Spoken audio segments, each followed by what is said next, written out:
Oiê, tudo bem com vocês? Então, pessoal, depois de termos contado a história de como o Brasil foi invadido em 1624 pela Holanda e de como eles dominaram boa parte do Nordeste com relativa paz entre 1637 e 1645, hoje esse contador de história vai te ensinar sobre a insurreição e reconquista do Brasil holandês, ou, como também é muito conhecida, a Restauração Pernambucana.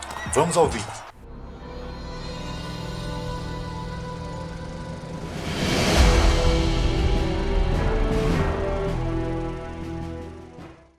No finalzinho de 1640, começou em Portugal a Restauração Portuguesa, e o Duque de Bragança foi considerado o rei Dom João IV. Isso fez muita gente daqui querer se aproximar dele. Dos principais nomes ligados a isso está o de João Fernandes Vieira, um dos homens mais ricos do Pernambuco holandês e daqueles que mais se aproveitaram da fartura de crédito da Companhia das Índias. Uma outra questão curiosa sobre ele é que foi um dos portugueses mais amigos do conde Maurício de Nassau, junto com Frei Manuel Calado, considerado um grande escritor da época, e Gaspar Dias Ferreira, que até viajou com o conde na volta para a Holanda. Amigo ou não de Maurício de Nassau, em 1641, Fernandes Vieira e outros grandes de Pernambuco deram um jeito de falar com Dom João e pediram ao rei que socorresse o Brasil e libertasse o povo do domínio holandês. A situação de Portugal era bem confusa. Brigava com a Espanha para se libertar da União Ibérica e tinha pouca grana e pouca capacidade de fazer guerra.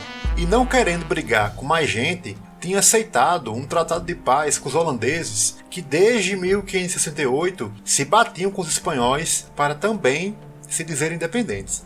Nessa situação de Portugal, os grandes daqui passaram a dizer que moveriam a guerra em nome do rei, mas queriam que ele desse pelo menos sua bênção. Padrinho. A Guerra de Reconquista passou a ser considerado uma coisa meio que certa, mas na espera de uma oportunidade para prosperar. Em 1643, todo mundo foi avisado de que o conde voltaria para casa, e junto com ele, muitos soldados. Além disso, os comerciantes holandeses tinham vendido tudo na base do crédito para o povo daqui, e quando começaram a cobrar as dívidas, ninguém queria pagar. No lugar de Maurício Nassau, em 1644, ficou uma junta administrando tudo, que não era lá das melhores, e decidiu assumir a dívida de todo mundo. O povo lá na Holanda não entendeu foi nada. Como é que a companhia ia bancar tudo isso? Era prejuízo certo. Agora, sabe uma coisa que não dá prejuízo nenhum e é bem fácil de fazer acontecer?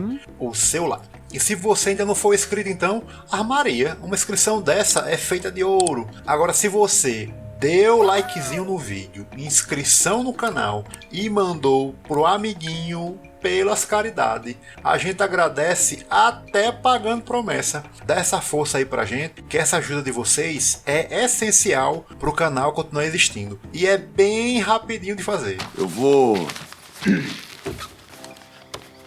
retomar o raciocínio. A situação holandesa no Brasil era o que todo mundo esperava desde 1641. E começaram então os preparativos para a reconquista. Quem ia se meter no negócio da guerra começou logo a mandar as maiores riquezas que tinha para a Bahia. Em 1645, Dom João deixou na mão de Antônio Teles da Silva, governador-geral do Brasil na Bahia, o dever de colaborar na guerra. E como comandante de campo em Pernambuco ficou João Fernandes Vieira para tocar o negócio da guerra da reconquista do Brasil. Das primeiras ações da revolta pernambucana foi Felipe Camarão e Henrique Dias, que atravessaram o rio São Francisco com homens e começaram a marchar para Pernambuco. A Holanda exigiu do governo brasileiro que ordenasse a volta desses homens o quanto antes. E o governador na Bahia deu uma desculpa que ia enviar homens a Pernambuco com ordens para fazer voltar para a Bahia Felipe Camarão e Henrique Dias.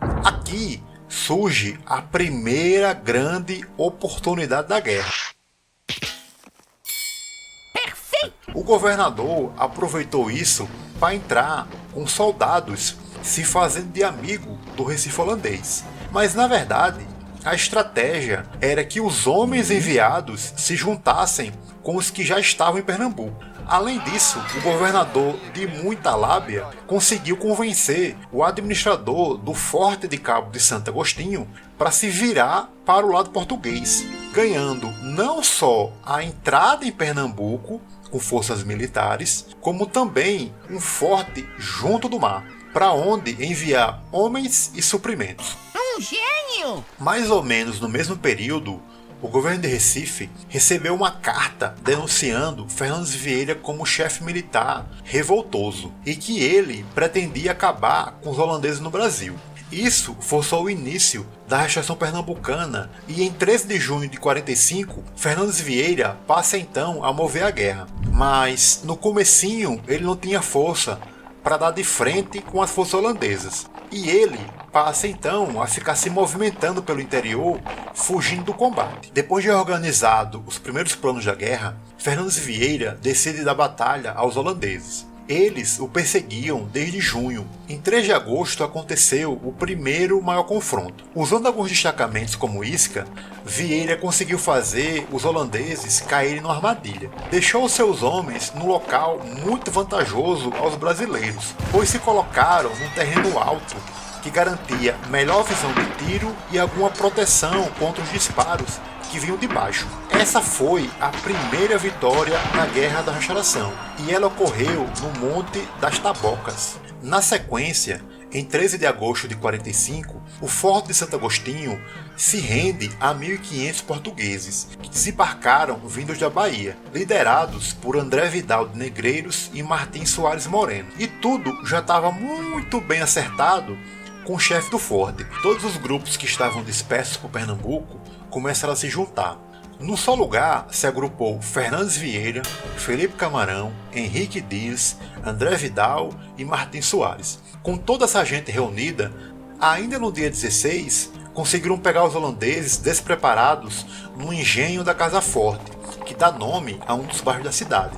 Ali, as forças de Vieira já chegaram cercando tudo. Cada comandante veio por um lado, descarregando as armas e puxando da espada e do arco para não dar tempo dos holandeses se organizarem. O negócio foi tão bem feito que o comandante holandês não aguentou e precisou se render. Com essas duas primeiras batalhas, o efetivo holandês foi bem reduzido. A situação deles não era fácil, e tirando o Recife e alguns poucos territórios, tudo foi praticamente perdido, e se prepararam para começar o período do cerco de Recife, que vai ser uma coisa pesadíssima. Os holandeses tiveram que se virar com o que tinham de comida, e eles não conseguiam sair dali nem para pegar água sem morrer gente. No começo de 1646, a guerra estava equilibrada. Nem os brasileiros conseguiam tomar Recife e nem os holandeses conseguiam ter força para sair dali. Na Europa, Holanda acusava Portugal de ajudar os revoltosos, e Dom João, precisando de ajuda contra a Espanha, negava tudo. A retomada do Brasil era uma coisa muito incerta. Toda a nossa força já estava em campo. Portugal não tinha condições de ajudar, e a qualquer momento,